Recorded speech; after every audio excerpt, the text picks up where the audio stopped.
I'm continuing my look into the study that DeepMind have just published on chess variants, little rule changes to the traditional game of chess that introduce new complexities into the game. It's really fascinating. So yesterday I looked at self-capture chess, which was brilliant fun, and this is also a very entertaining rule change. They call it Torpedo Chess. So in Torpedo Chess, actually pretty simple rule change, pawns are allowed to move 2 squares, but not just from the initial starting position, but from anywhere on the board. So if you have a pawn, let's say you're on b3, it could move to either b4 or b5. Or if there's a pawn on d4, it could move to d6, but only if the square is free. So for example, a pawn on e5 couldn't move to e7 because there's a black pawn there already. The en passant rule also applies up the board as well. So look out for that in this game. Basically, this torpedo rule means that there are greater chances of starting a quick attack. You know, if you can storm your opponent's king very, very quickly with an advance to g6 or h6, that's one thing. But also in the end game, it's quite clear that pawns have a really increased value because they're able to go from, let's say, the 6th rank to the 8th rank in one jump. So bear that in mind as well. So okay, this is another AlphaZero game. Let's see how this one went. So d4, d5. A very regular start. So far it's a Queen's Gambit, and now we go into a Slav. c6. e3, knight d7, everything regular. And now a very odd move to my eyes, and that is pawn to g3. Looks very strange having played the pawn to e3. But the thing is, once you play the pawn to g3, then white has the potential to play pawn to g5 in one move. Really interesting idea. I guess that's the idea behind g3. Knight e4. And this was taken. And knight d2. f5. And now c5 from white. When I say AlphaZero is playing both sides, so it's slightly confusing. That's a really interesting move. I mean, in some senses, in classical chess, this would be a completely logical move because it makes room for the knight or the bishop to come to c4. But there's more than that. Sometimes it introduces the idea of playing this pawn right through to d6, as we'll see. So bishop e7. Now, I should mention this en passant rule. So if white were to play pawn to d6 here, in this case it will be possible to take it en passant with either c or e pawn. So bear that in mind. h4. There you go. Another pawn move from white. Pawns are very powerful. They have real potential. So this one has the possibility to go to h6 in one move. Castles from black. And now we see the first torpedo move in the game. White plays that pawn on g3 up to g5 in one move, and that really cramps black's bishop. So let's see that. There you go, pawn to g5.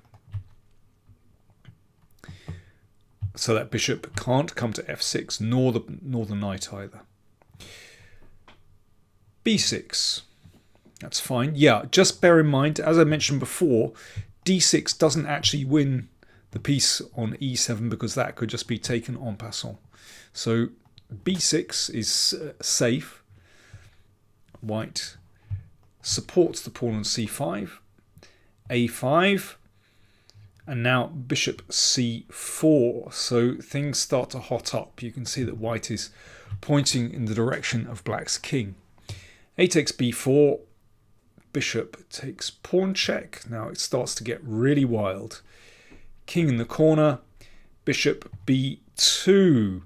So just bear in mind that the bishop is pointing in this direction. There is a pawn on d4. But bear in mind that that pawn can come to h6 in one move. And now here's a fascinating moment, actually. Black plays knight to e5. It's really interesting. What about knight takes c5 with the idea that if bishop takes bishop, then knight d3 check is a nice Zwischenschach. But in this case, white is actually winning after knight c5. First of all, pawn takes. Black gets the bishop back with bishop e6, but now the long diagonal is opened and you can see that pawn could leap down to h6 in one go, and that is a really unpleasant pin. Now you can see the point of putting that pawn on g5, which prevents the bishop coming to f6 to block the diagonal, and h6 in this position would be very, very powerful. So let's come back. So here black plays a wacky move, knight e5. Simple idea, if bishop takes bishop, then knight d3 check, and that looks very, very good. And if pawn takes, then bishop takes bishop. Now that's very different from the last variation we looked at, because the pawn on e5 blocks the bishop on e2. So pawn to h6 simply wouldn't have the same effect, because the diagonal is closed.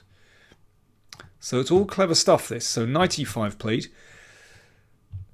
So that bishop on c4, on e6 rather, came back to c4 to guard the d3 square.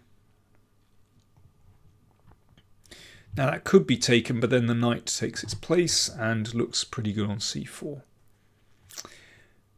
Knight g4 played by black. Okay, we have the next torpedo move. That pawn moved from d4 to d6. Really interesting idea. Now, the black bishop is not actually trapped. We mentioned this earlier, because in this position, en passant is possible. So that's what black did. Pawn takes pawn. But the point is that this diagonal is now open. So that pawn is going to leap from h4 to h6 with pressure on the diagonal. So let's see that. Pawn to h6. So now with a devastating threat of taking on g7 supported by the bishop. So black has to play rook g8 and then pawn takes pawn on g7 check. So rook takes forced. Right, now what for white? This is another remarkable moment in the game. White to play, so things are really starting to open up, at least on the king side. Well, white now plays pawn to c7, if my memory is not mistaken. Yeah, pawn to c7.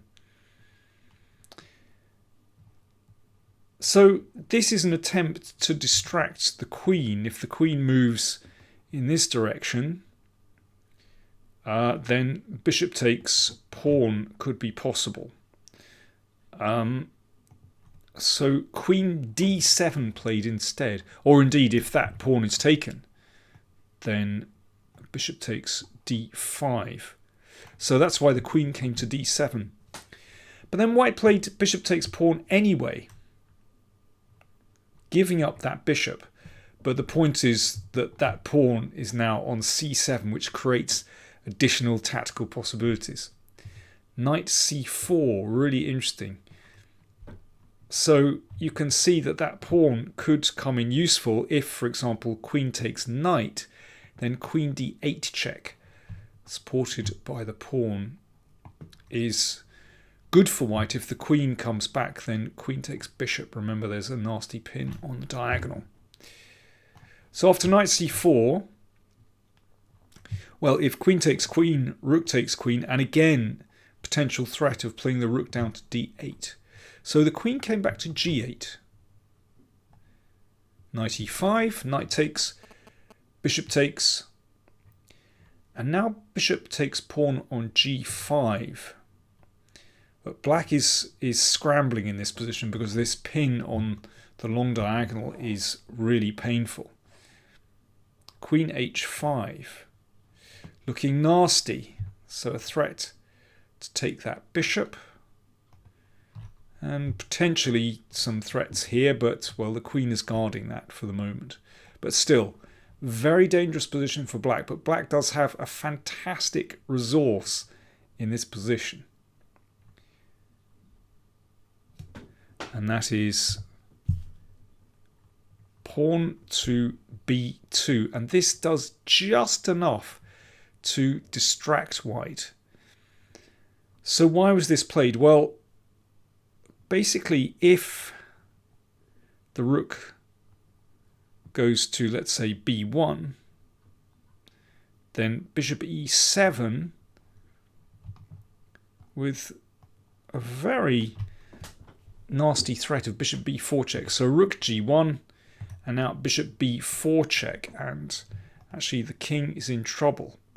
So if the king steps here or here, well, yeah, watch out for a queen c4 check, for example. So let's go back to this position. White would also very much like to bring that rook into play. I mean, that was one of the ideas in this position before that pawn came down, but there just simply isn't time for that. So what did white play? Well, that pawn has to be taken here. En passant. And that allows black to swap off that dangerous rook, which could have potentially gone to d1 and then down to d8. So now that bishop has to move, was threatened. And because that pawn has moved from b4, there is now actually a really dangerous threat of bishop b4 check again. So it looks like white should be winning this, but actually after rook g1, with threats here, in fact bishop b4, well, more than saves black. Check. If the king goes to d1, then queen b3 is deadly. And if king f1, then bishop a6. And white will have to give up the queen, and that's should be winning for black. Okay, back we go. So bishop e7 has just been played by black with this counterattack, bishop b4 check, and it looks like white's king is in trouble. So how does white save himself here? Well, there's a fantastic move. f4, giving the king a square. So white is a piece down, but still with this black still with the very unpleasant pin to deal with. So first of all, pawn takes pawn on f3, and now white has time for rook g1, putting pressure on the rook. So black has to play bishop f8. And there are some remarkable ideas here. Here, queen g5 was played. But if king f2, then f4 actually gives black a really dangerous attack. It's incredible. It looks like black is completely tied up with this pin. But in fact, this pawn move f4 can potentially unleash the potential of that dark squared bishop, and the queen then could well come into play with a check.